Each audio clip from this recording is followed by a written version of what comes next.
আসসালামু আলাইকুম। আশা করি সবাই ভালো আছেন। আলহামদুলিল্লাহ আমি আপনাদের দয়ায় অনেক ভালো আছি। আর আমরা যারা কৃষক আছি তো প্রত্যেকটা বছরের শেষের দিকে এই সিজনে সবার পুকুরের মাছ বা হচ্ছে যে পুকুরের সব মাছগুলা সেচে ধরে ফেলা হয়। পরবর্তীতে আবার নতুন করে রেনু মাছগুলা ছাড়া হয়। তো ঠিক আজকে সেটাই করব আমরা। আর আজকে আমাদের পুকুর সেচা হচ্ছে। আর এখানে আমরা কি, কি মাছ পাইলাম আর আমরা কি, কি করলাম, কিভাবে শুরু করলাম, মানে এটা করে থাকি কিভাবে আমরা, তো সেটাই আপনাদের সাথে শেয়ার করব। তো যাই হোক আলহামদুলিল্লাহ সবাই আশা করি ভিডিওর শেষ পর্যন্ত থাকবেন। ভালো লাগলে অবশ্যই লাইক, কমেন্ট, শেয়ার করবেন। যাই হোক এটা কখনো বলা হয় না, ফার্স্ট টাইম বললাম এই ভিডিওতে। হ্যাঁ, আলহামদুলিল্লাহ আমাদের হচ্ছে যে আমরা যখন হচ্ছে যে এই ৫ থেকে ৬ মাস আগে আমরা এখানে তেলাপিয়া মাছ চাষ করার জন্য মাছ ছাড়ি। মানে ১০,০০০ পিস তেলাপিয়া মাছ ছাড়া হয়। এর পরবর্তীতে আমরা হচ্ছে যে সেই মাছগুলা মানে যে জাল দিয়ে মানে বেড়ে বিক্রি করে ফেলি। হচ্ছে যে যখন আমরা মাছগুলা বিক্রি করি আমাদের নিজেদেরকে ধরে দিতে হয়। ধরে দেওয়ার পরে এসে মাঝিরা জেলেরা এসে ওটা ওজন করে নিয়ে চলে যায়। তো এইটার আমি একটা ভিডিও আপনাদেরকে দিয়েছিলাম আগে। আর আমাদের হচ্ছে যে টোটাল প্রায় ১৫০০ কেজির মতো তেলাপিয়া হয়েছে। আলহামদুলিল্লাহ আমাদের মোটামুটি সাইজ হয়েছিল এই ৫০০ গ্রাম, ৬০০ গ্রাম, ১ কেজি এরকম করে সাইজ হয়েছে। আর আমরা যেহেতু মিক্সড মাছ চাষ করি, এখানে মিক্সড মাছ থাকে, বাংলা মাছ আছে, বোয়াল আছে, চিতল ছিল, আইড় আছে, শৈল মাছও আছে, টাকি মাছও আছে, বাংলা মাছ তো আছেই। ওই যে বল তো ব্যাপার হয়েছে যে আমাদের তো হচ্ছে যে নিয়ে এখন মুরদা নিয়ে তুমি পানি সব তুমি জায়গায় মুরদা শুকিয়ে নিয়ে যাচ্ছে, চৈত্র মাস চলে আসতেছে। তো হচ্ছে যে আবার বছরের না ও শেষে আমরা মুরদা হচ্ছে নিয়ে যে ওই আমাদের দইরা পুকুরগুলো তুইলা দে সেচে এডি ফেলি। ই করে থুয়া দেবো কে নতুন করে আবার হচ্ছে যে রেনু মাছ ছাড়বো, তারপরে নতুন করে পুকুর রেডি করতে হয়। আমি মাই কারণ হচ্ছে যে যখন যে বৃষ্টির দিন থাকে প্রচন্ড, তখন পুকুরের পাড় টাড় ভেঙে যায়, সেগুলো আবার নতুন করে মেরামত করতে হয়।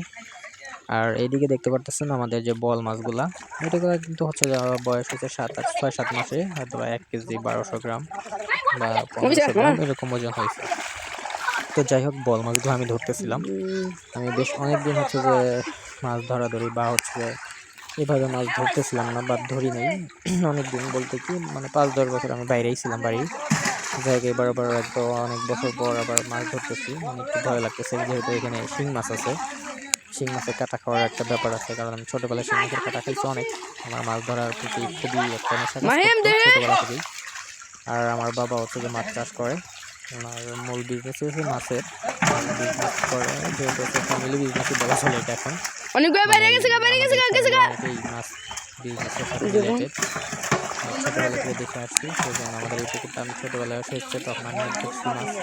তো শিং মাছের কাঁটা অনেকবার খাইছি, আর শিং মাছের কাঁটা অনেক খেলে অনেক বল পেইন হয়, দরজ গেল না মিরো যেটা বলার মতো না। তো হ্যাঁ যাই হোক সেটার বল ভয়ে দরজ না ছিলাম। মিরো কিন্তু বল মাছগুলো ধরতে আমার খুবই ভালো লাগতেছিল। অনেক বছর পর একদম বল মাছগুলো এভাবে কাদার মধ্যে নেমে ওই ধরতেছিলাম। বল হইছে না এরকম হচ্ছে যে আমার মতো অনেকে আছেন যারা হচ্ছে যে শহরে থাকেন বা হচ্ছে যে শহর থেকে আবার প্রবাসেও থাকেন অনেকে, যাদের হচ্ছে যে এগুলো মিস করেন। গ্রামে থেকে গ্রামের এই দৃশ্যগুলো অনেকে মিস করেন বা হচ্ছে যে অনেকে দেখার জন্য যখন আসে, মাছ পুকুর অনেক সেচা ওই হয় যে না তখন ওই যে অনেকে বড় মাছ আসে, ওই এসে যে এটাকে মানে এনজয় করে। তো যাই হোক আমার পুরো ভিডিওটা সবাই দেখবেন আশা করি। আর হচ্ছে যে আমাদের এই মাছটা আমরা চাষ করতেছিলাম, এই বল মাছগুলোর বয়স ৭ মাস হয়েছে। তো যাই হোক আলহামদুলিল্লাহ ওরা ভালোই হেলদি আর বড় হয়েছে। আর আমরা এখানে মিশ্র মাছগুলো চাষ করি এই জন্যই, কারণ হচ্ছে যে আমরা সেভাবে বাণিজ্যিকভাবে মাছ চাষ করা হয় না। তো ফার্স্ট টাইম হচ্ছে যে আমরা হুট করে প্ল্যান করি যে আমরা তেলাপিয়া চাষ করব বাণিজ্যিকভাবে। তো আলহামদুলিল্লাহ যাই হোক আমরা সেটাতে লাভবান হয়েছি আপনাদের দোয়ায়, ভালো টাকায় প্রফিট করতে পারছি। আর হচ্ছে যে আমরা এইখানে আবার নতুন করে রেনু ছাড়বো, তো সেটা আমাদের প্ল্যানিং চলতেছে এখন, কি মাছ ছাড়বো, হয়তো আবার আমরা তেলাপিয়া চাষ করব মিশ্র মাছ হিসেবে। আমরা এই যে বছরে দেখা যায় যে বোয়াল, চিতল এগুলো কিছু কিছু ছেড়ে রাখি, যেগুলো যেন আমরা বছর শেষে খেতে পারি বা হচ্ছে যে হ্যাঁ খাওয়ার জন্য না কিনে খেতে হয়, বল ধরে নাই সেই চাহিদা পূরণ করার জন্যই আমারটা এগুলো দিয়ে ছাড়া দিছি হয়। আমারটা দিয়ে আর যেহেতু আমাদের নিজস্ব পুকুর, আমাদের হচ্ছে যে এখান থেকে যে ছোট বাংলা মাছগুলো বের হবে, আমরা হচ্ছে আরেকটা আরও আমাদের পুকুর আছে সামনে, সেই পুকুরে আমরা এইগুলো ছোট মাছগুলো ছেড়ে দেবো। তারপরে যেগুলো হচ্ছে যে বাংলা মাছের মধ্যে হচ্ছে আরও দেশি কিছু মাছ বের হয়, সেগুলো আমরা খাওয়ার জন্য রেখে দিই। আর আমাদের সাথে যারা হেল্পিং হ্যান্ড হিসেবে কাজ করে তাদেরকে কিছু কিছু দিতে হয়। সেই জন্য হচ্ছে যে আমাদের মোটামুটি যে মাছগুলো এখান থেকে বের হবে আজকে, সেইখান থেকে দেখা যায় 40-50% মাছ হচ্ছে যে আমাদের সবার যারা আমাদের সাথে হেল্প করতেছে তাদের পিছনে যাবে।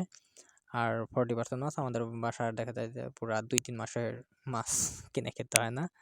এখান থেকে বাংলা মাছ, দেশি মাছ যেগুলো বের হয় যেমন টাকি মাছ, শিং মাছ, বাইম মাছ, তারপর হচ্ছে পুঁটি মাছ। সবচাইতে বেশি বের হয় পুঁটি মাছ। ওরে আল্লাহ! এত পরিমাণে পুঁটি হয় যেটা মানে চিন্তারও বাইরে ভাই। মানে ধরতে, ধরতে আমি পুরা ক্লান্ত যে এত পুঁটি, মানে পুঁটি মাছ মানে খুব আকারে কিন্তু খুব একটা বড় না। বাট হচ্ছে দেশি মাছ তো কিন্তু মজা আছে। এটা অনেকে হয়তোবা শহরে খুঁজেন, পান না। কিন্তু এইখানে দেশি মাছের দেশি পুঁটিগুলো একটু সাইজ ছোট হয় আমাদের এদিকে। কারণ হচ্ছে ওরা নিজেরাই মানে ওদের ব্রিডিং এর পরে তো ওরা খাইতে পারে না। ওরা কি খায় না খায় আল্লাহ জানে। ওদের জন্য স্পেশাল কোনো খাবার দেওয়া হয় না।